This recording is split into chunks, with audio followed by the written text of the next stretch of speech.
Hello everyone, નમસ્કાર મિત્રો, welcome back to the channel. ગયા એપિસોડમાં આપણે જાણ્યું કે હાર્ટ એટેક એટલે શું, હાર્ટ એટેક આવવાના ડાયરેક્ટ અને મુખ્ય કારણો કયા, અને શું બ્લોકેજ ના હોય તો પણ હાર્ટ એટેક આવી શકે.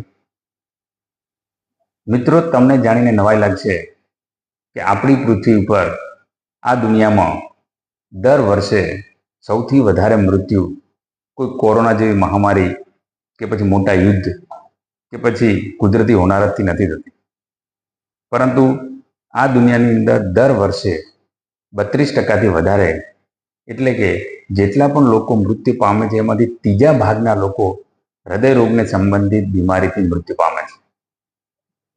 હૃદય રોગને લગતી બીમારી નંબર 1 કિલર છે. ચાલો વાત કરીએ થોડા ફેક્ટ સાથે.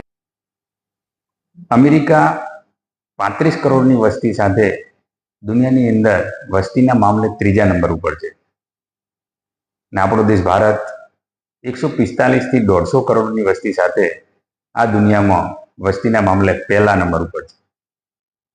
અમેરિકાની અંદર 2023ની એક સ્ટડી પ્રમાણે દર વર્ષે દર 1 લાખ વ્યક્તિમાંથી 232 જણા હૃદયને સંબંધિત બીમારીથી મૃત્યુ પામે છે. એટલે કે દર 34મી સેકન્ડે એક વ્યક્તિ હૃદય રોગને લગતી બીમારીથી મૃત્યુ પામે છે, અને દર વર્ષે 8 થી 10 લાખ લોકો અમેરિકાની અંદર હૃદય રોગને લગતી બીમારીથી મૃત્યુ પામે છે. વાત કરીએ ભારત દેશની, તો ભારત દેશની અંદર 2016ની માહિતી પ્રમાણે દર વર્ષે 1 લાખ વ્યક્તિમાંથી 272 લોકો હૃદય રોગની બીમારીથી મૃત્યુ પામે છે. એટલે કે દર 8મી સેકન્ડે એક વ્યક્તિ ભારત દેશમાં મૃત્યુ પામે છે હૃદય રોગને સંબંધિત બીમારીથી. વાર્ષિક 38 લાખથી 40 લાખ લોકો મૃત્યુ પામે છે ભારત દેશમાં. યાદ રાખો, અમેરિકાનો ડેટા 2023નો છે અને વધારે વિશ્વાસજનક છે, જ્યારે ભારત દેશનો ડેટા 2016નો છે. અને એવું માનવામાં આવે છે કે ભારત દેશની અંદર બીજા દેશોની સરખામણીએ હૃદય રોગનું પ્રમાણ વધારે છે, નાની ઉંમરમાં આવે છે અને જીવલેણ પણ વધારે નીવડે છે. એટલે જે આ આંકડો છે એ હજી પણ વધારે ભયજનક છે.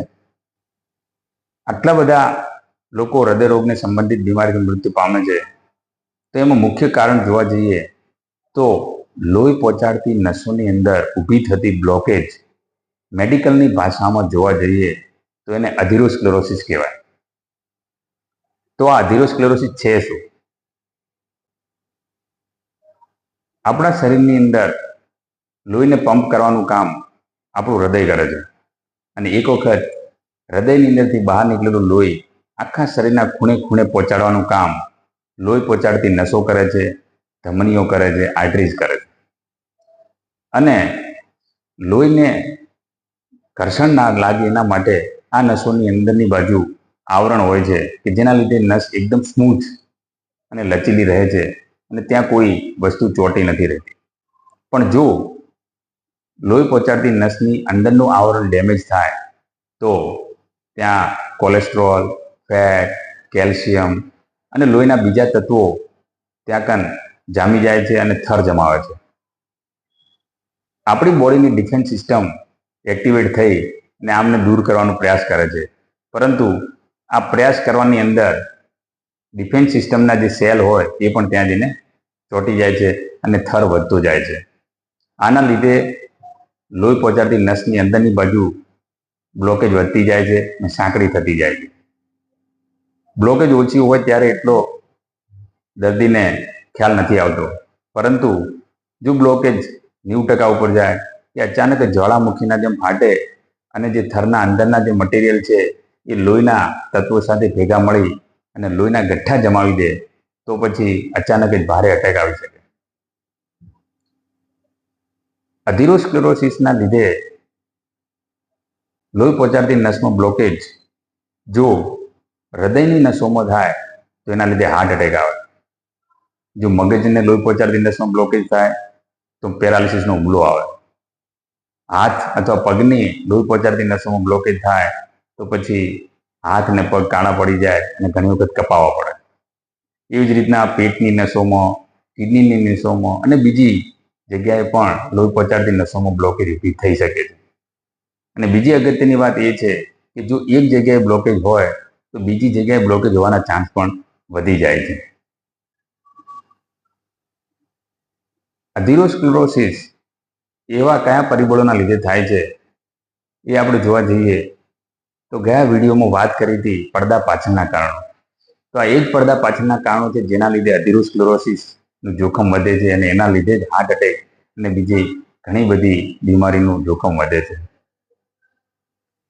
અધિરોસ્ક્લેરોસિસના પરિબળો બે ભાગમાં વર્ગીકૃત કરી શકાય.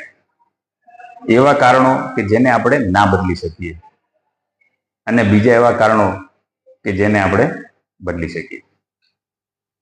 જે ના બદલી શકીએ એમાં એક છે ઉંમર. એવું માનવામાં આવે છે કે 20 વર્ષની ઉંમર પછી અધિરોસ્ક્લેરોસિસ એટલે કે બ્લોકેજ થવાના શરૂઆત થઈ જાય છે. જેમ જેમ ઉંમર વધતી જાય એમ બ્લોકેજના ચાન્સ વધતા જાય છે. બીજું કારણ છે જેન્ડર. મહિલાઓની સરખામણીમાં પુરુષોમાં હાર્ટ એટેકનું જોખમ વધારે હોય છે, પણ મેનોપોઝ પછી મહિલાઓમાં પણ જોખમ વધી જાય છે. ત્રીજું કારણ છે જીનેટિક, ફેમિલી હિસ્ટ્રી. આ ત્રણ એવા કારણ છે કે જેને આપણે ના બદલી શકીએ. વાત કરીએ હવે એવા કારણ કે જેને આપણે બદલી શકીએ. કોલેસ્ટ્રોલનું વધારે પ્રમાણ. 45%થી વધારે કેસમાં અધિરોસ્ક્લેરોસિસને વધારે પડતા કોલેસ્ટ્રોલના લીધે થતું હોય છે. Smoking, diabetes, BP, obesity, metabolic syndrome, હોમોસિસ્ટીનનું લેવલ વધારે હોય અને સ્થૂળ જીવન, આ બધા એવા કારણો છે કે જેને આપણે બદલી શકીએ છીએ. આપણી જીવનશૈલીમાં ફેરફાર કરવાથી, ખાવા પીવામાં ફેરફાર કરવાથી, વ્યસનથી દૂર રહેવાથી અને ફિઝિકલી એક્ટિવ, ફિટ રહેવાથી આપણે આ બધા જ પરિબળોને રિવર્સ કરી શકીએ છીએ અથવા તો રોકી શકીએ છીએ. અને આના લીધે અધિરોસ્ક્લેરોસિસ થવાનું જોખમ એટલે કે નસોની અંદર બ્લોકેજ થવાનું જોખમ પણ ઘટી જાય છે અને એના લીધે થતી બીમારીથી પણ આપણે બચી શકીએ છીએ.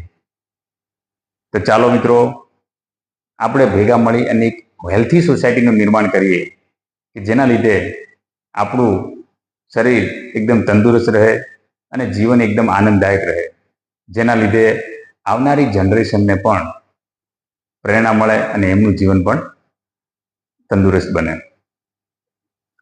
તો મારું તમને આહવાન છે કે બી હેલ્થી, સ્ટે હેલ્થી અને મેક અધર્સ હેલ્થી. એટલે કે તંદુરસ્ત બનો, તંદુરસ્તી જાળવી રાખો અને બીજાને પણ તંદુરસ્ત બનાવો. Thank you for watching the video.